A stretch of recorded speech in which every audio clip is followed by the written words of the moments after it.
Climate Transparency adalah kemitraan global para ahli dari organisasi penelitian dan LSM di sebagian besar negara G20.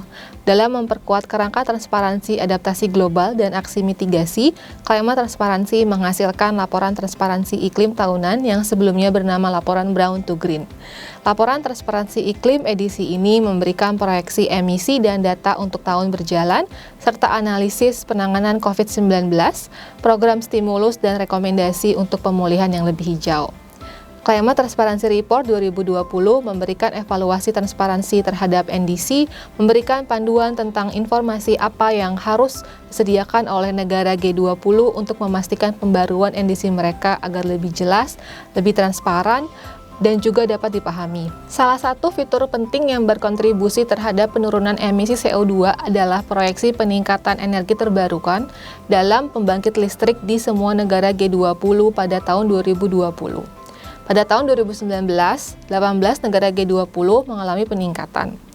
Beberapa faktor yang mungkin menyebabkan perubahan ini yaitu energi terbarukan menjadi lebih murah, lalu adanya akses istimewa untuk energi terbarukan, kondisi hidrologi yang menguntungkan untuk tenaga air, dan tingginya pengurangan permintaan yang biasanya dipenuhi oleh gas. Dengan adanya progres yang lebih baik untuk energi terbarukan ini menunjukkan sinyal kebijakan iklim dan faktor ekonomi yang efektif di negara-negara G20. Pada akhir 2019, perubahan iklim telah menjadi agenda internasional karena tekad dan fokus yang baru yang dihasilkan oleh protes iklim global dan seruan yang semakin jelas dari para ilmuwan iklim. Secara keseluruhan, ambisi dan tindakan iklim negara G20 masih kurang ambisius untuk mencapai tujuan perjanjian Paris. Namun, beberapa perencanaan sedang dibuat terutama untuk bidang-bidang yang memiliki potensi aksi iklim yang lebih ambisius. Dengan adanya pembaruan NDC diharapkan dapat memperkuat komitmen dan ambisi negara G20 terhadap aksi iklim. NDC menunjukkan kontribusi masing-masing negara yang menandatangani perjanjian Paris terhadap upaya adaptasi dan mitigasi iklim,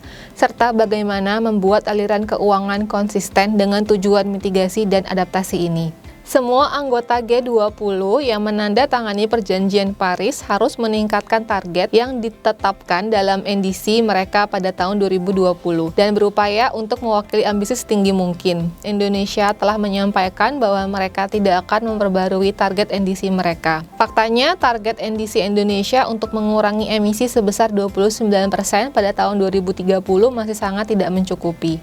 Suhu global tahunan pada 2019 lebih hangat 1,1 derajat Celcius daripada tingkat pra-industri. Kebutuhan adaptasi saat ini sudah sangat signifikan.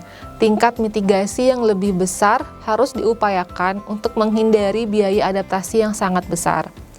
Beberapa peluang yang dapat diraih untuk mendorong adaptasi iklim yaitu dengan cara meningkatkan research and development, pertanian, dan keamanan pangan, melindungi lingkungan alam, meningkatkan ketahanan perkotaan, membangun infrastruktur yang tahan terhadap cuaca iklim ekstrim, dan meningkatkan kesiapan bencana. Dalam G20, emisi terkait energi menyumbang lebih dari 2/3 emisi gas rumah kaca, terutama CO2, dibandingkan dengan emisi sektor industri, pertanian, dan limbah. Untuk mencapai target 1,5 derajat Celcius, emisi CO2 bersih secara global harus mencapai 45% di bawah level 2010 pada tahun 2030 dan mencapai net zero emission pada tahun 2050. G20 perlu memperbarui target NDC untuk mencerminkan ambisi setinggi mungkin pada tahun 2020 dan 2021.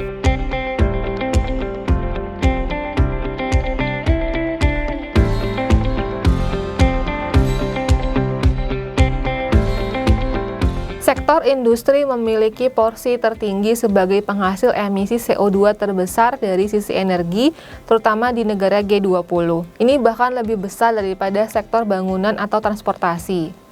Emisi langsung dari sektor industri pada tahun 2019 mencapai 23,5%, sedangkan sektor kelistrikan menyumbang 16,7%. Membuat aliran keuangan konsisten dengan jalur pembangunan yang rendah emisi dan tahan iklim sangat penting untuk mencapai target perjanjian Paris dan mendukung pembangunan berkelanjutan. Hal ini membutuhkan perubahan struktural dalam aliran keuangan dari investasi dan pola konsumsi yang tidak sesuai dengan tujuan iklim, khususnya bahan bakar fosil dan infrastruktur yang terkait. Untuk menyelaraskan arus keuangan dengan Perjanjian Paris, pemerintah dan pemangku kepentingan yang berkaitan, terutama sektor keuangan, dapat mengambil langkah-langkah seperti kebijakan dan peraturan keuangan, kebijakan fiskal, dan kebijakan keuangan publik. Untuk menyelaraskan pendanaan iklim dengan sasaran iklim, ada beberapa hal yang harus dilakukan, yaitu 1. Penghijauan sistem keuangan. Kedua, penghapusan bahan bakar fosil dengan subsidi pada tahun 2025. Ketiga, menerapkan penetapan harga karbon dengan cakupan tertinggi. Keempat, menghentikan pembiayaan publik untuk bahan bakar fosil. Kelima, menyediakan pembiayaan iklim yang cukup dan dapat diprediksi.